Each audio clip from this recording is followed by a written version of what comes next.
تخيل جيش من 50,000 جندي يختفي فجأة من على وش الأرض. سنة 525 قبل الميلاد حصل الغزو الفارسي على مصر بقيادة قمبيز ملك الفرس، واللي قدر يهزم الملك بسمتيك الثالث ويستولي على العاصمة منف. ولكن كهنة معبد آمون رفضوا الاعتراف بيه كحاكم للبلاد، فقرر انه يدمر معبد آمون في واحد سيوة. فحسب رواية المؤرخ اليوناني هيرودوت بعد 75 سنة من الأحداث دي، قمبيز جهز جيش من 50,000 فرد واتجهوا في طريق سيوة. ولكن في النص وحسب رواية هيرودوت برضو ان قامت عاصفة رملية عنيفة جدا ابتلعت الجيش ده كله في قلب الصحراء الغربية وما بقالوش أثر على وجه الأرض.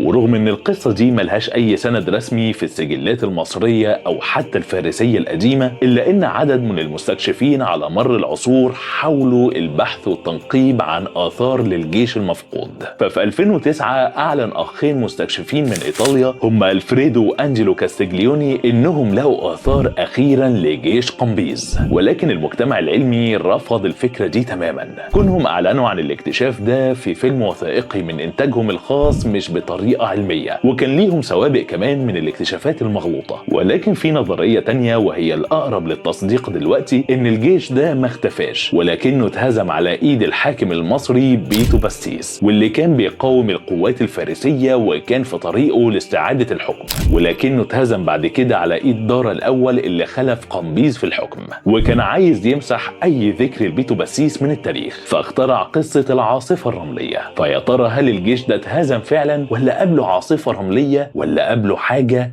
تانية خالص؟ لو عجبتكم قصوصة النهاردة من خان الراوي فما تنسوش اللايك والشير والسبسكرايب، وسلام.